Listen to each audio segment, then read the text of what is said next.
Enter the vivid kaleidoscope of beautiful landscapes, magnificent archaeological sites, dense forests flourishing with wildlife, pristine beaches, rivers, art, and natural heritage. A land of mystery, of ancient temples unearthed from the dunes of sea sand, of colorful tribes whose culture is frozen in time, the sacred ground of Mahayana Buddhism, a land bustling with possibilities, Odisha, the divine land.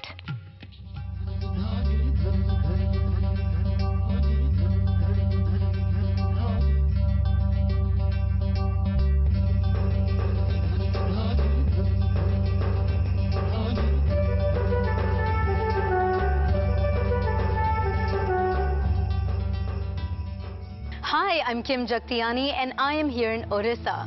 It is a lush green state that lies along the eastern seaboard of India with the Bay of Bengal on one side and thickly wooded eastern Ghats on the other. This state is really famous for its ancient temples and monuments as well as its many Indian traditional art forms.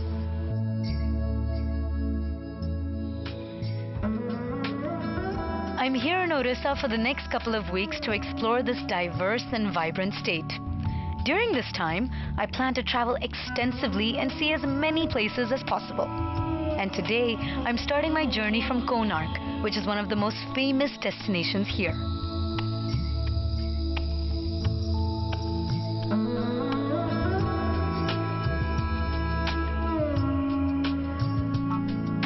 I'm at the absolutely spectacular Sun Temple, which in many ways marks the grandest achievement of Oriental style of architecture and is now a UNESCO World Heritage Site.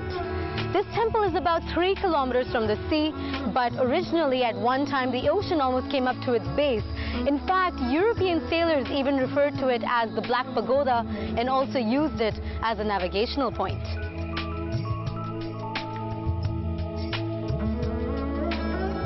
Konark is named after its presiding deity, Kona meaning corner and Arka meaning sun, Konark meaning sun's corner. A pair of colossi, 2 lions, each rampant on a crouching elephant, originally guarded each of the 3 staircases of the porch. This pillared hall on a high platform is a detached structure that is generally believed to be a festive hall. The sculptures on the pillars depict a carnival of music and dance, which reflects the rhythms of life.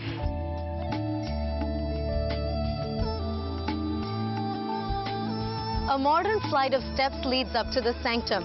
However, parts of the roof had caved in a long time ago. Inside, the pedestal is said to have been found empty while cleaning the debris.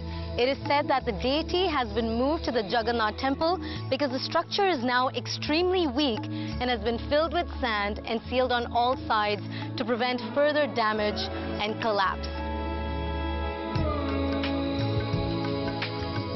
The Konark temple was conceived as a huge and colossal chariot drawn by 7 galloping horses. The horses were made in such a way that Surya, the sun god himself, drove this chariot, with his place being inside the sanctum. Each horse represents a day of the week, and the 12 wheels arranged along the base of the temple represent the 12 months. The wheels on the eastern side of the temple also make effective sundials.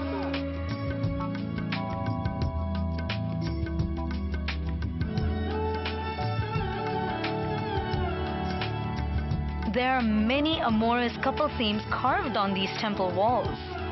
It was believed that the male absorbs virtue and youth from the female. We can also see several sexo-yogic postures sculpted here. Konark is a sensory carnival. It has an interesting mix of the exotic and the erotic. It's a monument of overwhelming grandeur and a place that one must visit at least once in this lifetime.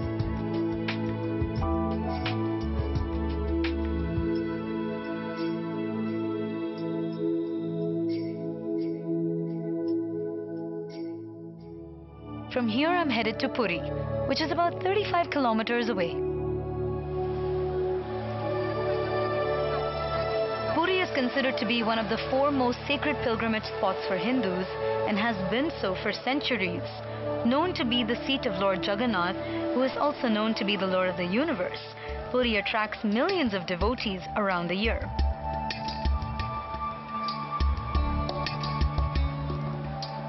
This is Puri Beach. Thousands of pilgrims come here to take a dip in its waters, which are said to be holy and blessed. This is also considered to be a purifying ritual, which is performed before heading towards the Jagannath temple.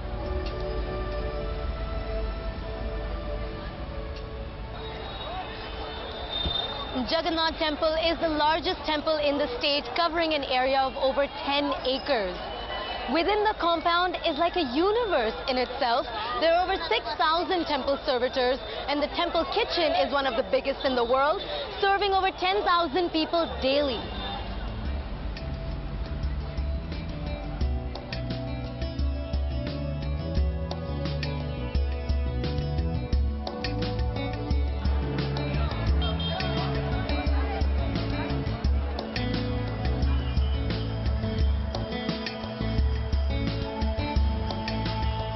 The principal deities here are Krishna, his brother Balabhadra, and sister Subhadra. They're revered by millions of pilgrims who come to seek Lord Jagannath's blessings. In fact, the Mahaprasad, or the spiritual food, is first offered to Lord Jagannath and then to goddess Bimla. Only then is it given to the devotees. It is said that even a single bite of the Mahaprasad can lead to spiritual liberation.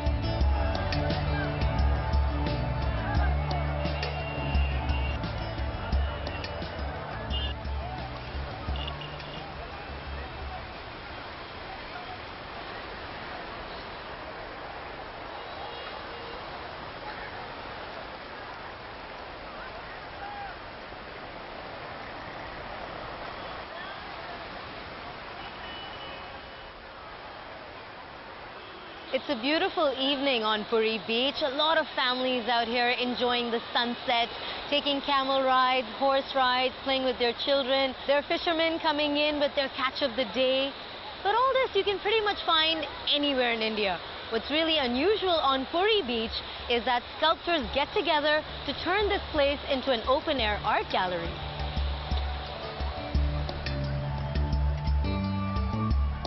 Sand art has been synonymous to Puri for centuries, and many believe that it actually originated from here. Unlike many ancient traditions, this one has not only survived, but is also flourishing.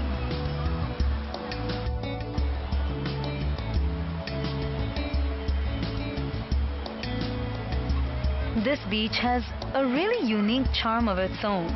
The mornings are completely sun-soaked in religious fervor, while the evenings have a really relaxed vibe. It's easy to just become a part of the crowd or find a spot to watch the waves as the sun goes down. Coming up is Raghurajpur, a lovely artisan's village, and a visit to one of Odisha's most beautiful beaches in Gopalpur. The countryside in Orissa is gorgeous, and driving from one place to another is what makes this journey even more pleasurable. I've just stopped by a rustic, idyllic little village called Raghurajpur. It lies along the southern bank of Bhargavi River, and as you can clearly see, it's absolutely gorgeous. There are fruit groves everywhere, it's green, it's lush. But the actual reason I'm here is because of what this village is famous for. It's handicrafts. Some of the finest pieces of art are found right here in this humble little village. Raghurajpur's Pattachitra is an age-old tradition that is still practiced by the Chitrakars and their womenfolk. The word Patta means painting on cloth, and Chitra means painting or picture. So Pattachitra literally means a painting on cloth.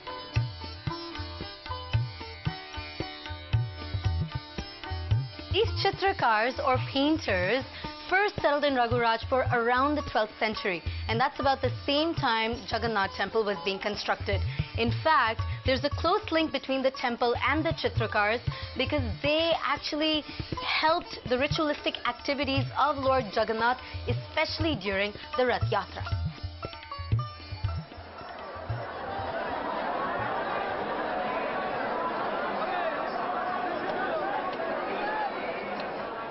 The Rath Yatra or the Chariot Festival is one of the largest annual festivals in India, during which Lord Jagannath goes on vacation from his temple in Puri to his palace in the countryside.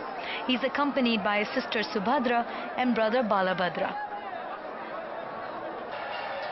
The journey is taken in grand-sized chariots that are embellished with intricate artwork, most of which is done by artists from Raghurajpur.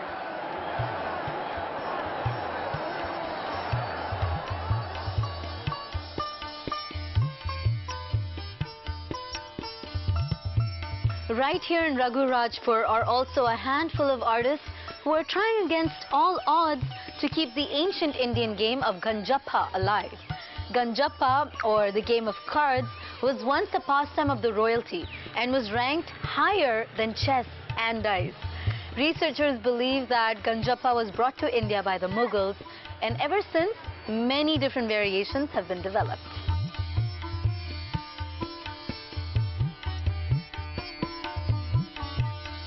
It's really exciting to see so much artwork happening right in front of you.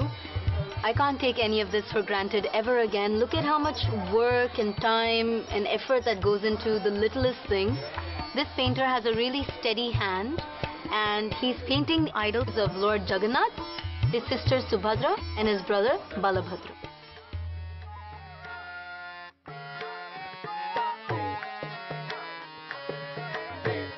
There's just one more thing left on my list before I leave Raghurajpur, and that is to explore the living tradition of a performing art that is known as Gotipua. Gotipua means single boy, and it's a beautiful dance form that originated in the 14th century.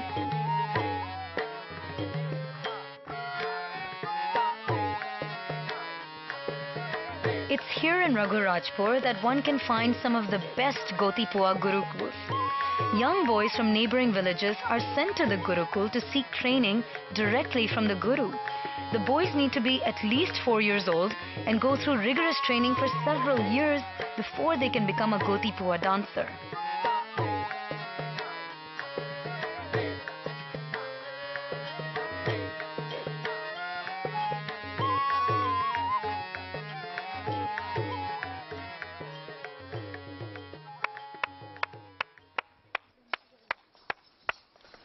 बहुत अच्छा किया. Very good.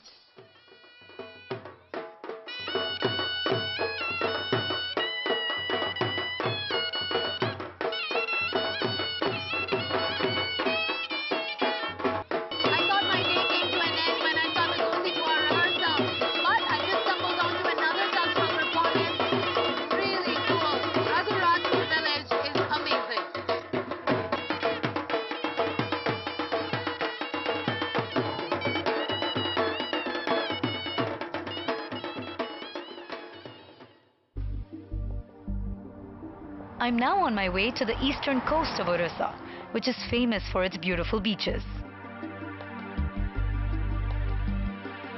This is a lovely laid-back seaport town called Gopalpur on sea. It was once a buzzing and prominent trading port of the East India Company, but once the British left, Gopalpur reverted to being a calm and relaxed place with a distinct charm of its own.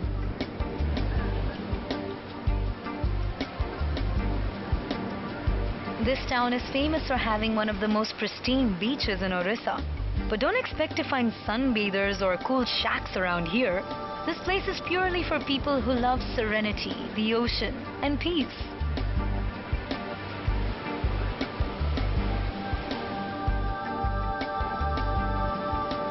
One of the most prominent landmarks in Gopalpur is the lighthouse.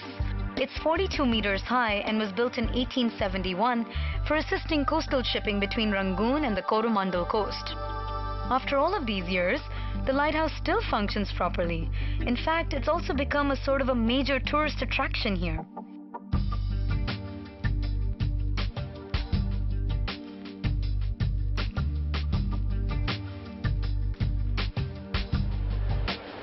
Oh, wow. Absolutely breathtaking. This has to be the best view in Gopalpur.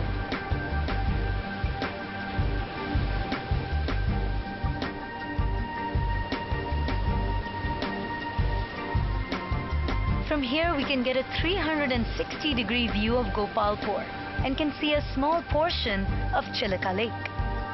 The sea, although, looks too tempting to resist.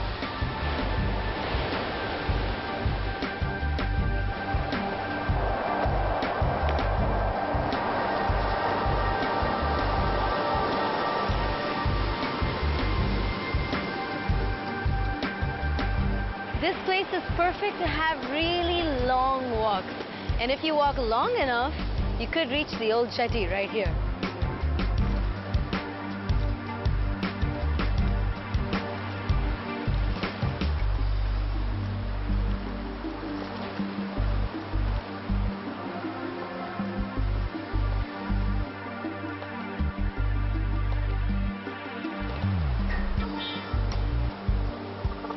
Although this beautiful port is in ruins, it was from here that ships set sail to Indonesia and Rangoon for trade hundreds of years ago. Just being here revives the romance of a bygone era.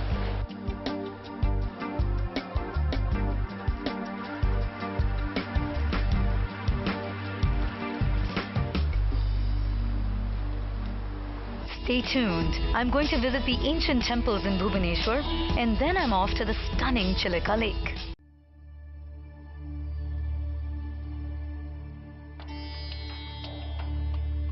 Next on my route is the capital of Odisha, Bhubaneswar, which is also known as the City of Temples. Bhubaneswar literally means the abode of God. Bhuvan meaning palace, and Ishwar meaning God. This city still preserves over 500 of India's finest temples, which showcase centuries of temple architecture. Although I can't possibly visit each and every temple here, I do plan to begin with some of the most significant and famous ones, like the Mukteshwar temple.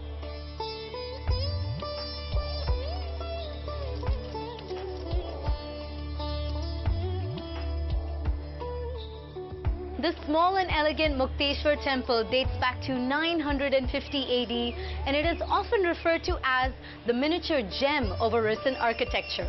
Besides its beauty, it is also an important transition point between early and later phases of the Kalinga school of temple architecture. It has a successful combination of old elements mixed with new concepts and designs. In fact, some of the innovations created right here became essential features of the temples built later. That is why it is known as the harbinger of the new culture.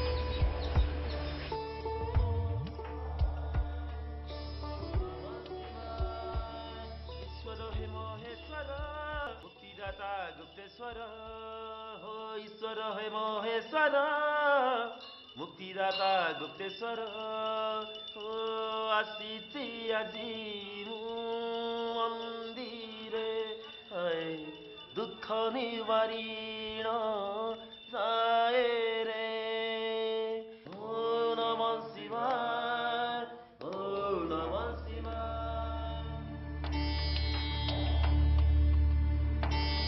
This temple is a treasure trove of sculptures. There are so many depictions of ascetics. Most of them are shown either teaching or in meditative poses. Also, around the windows of the Jagmohan is the Panchtantra, which are ancient Indian children's stories. There are niches containing Buddhist, Jain and Hindu images, which shows a wonderful synthesis of religious life in Odisha.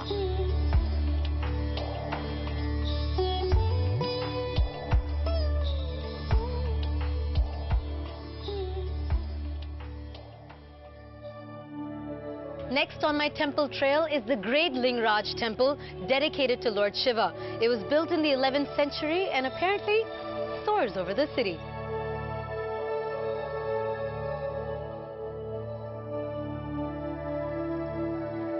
Wow. Incredible. Now I can see why the Lingaraj represents Odishan architecture at its most mature stage. It's huge.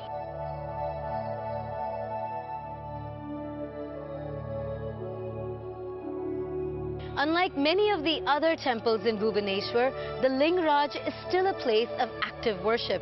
However, entry is strictly prohibited for non-Hindus.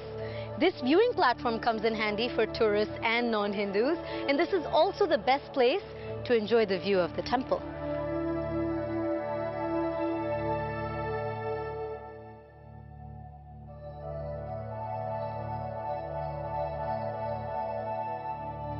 By the time the Lingaraj temple was constructed, a cult called Purushottam had become predominant throughout Orissa. Evidence of this lies in the fact that the temple deity here is not strictly a Shivling, but a Hariharaling, which means half Shiva, half Vishnu. This is a great example of the syncretic nature of Orissan religion. I really wish cameras were allowed in here. I would love to capture this and take it home.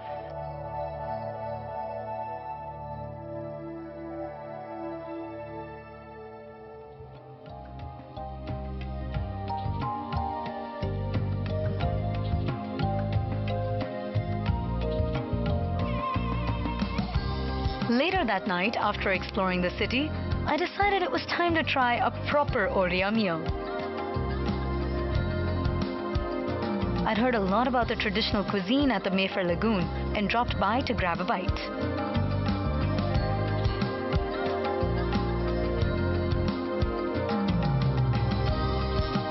Let the feast begin. Bon appetit, or as they say in Orissa, Subho Bhojan. The next morning, I began my journey to Chilika Lake. It's about 100 kilometers from Bhubaneswar.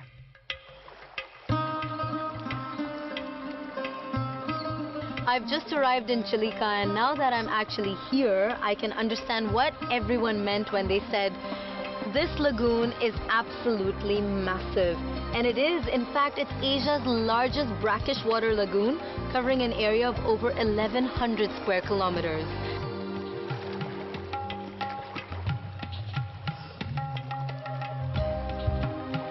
Chilika is a highly productive lagoon ecosystem and has rich fishery resources, which sustain the livelihood of thousands of fisher folk who live in and around these waters.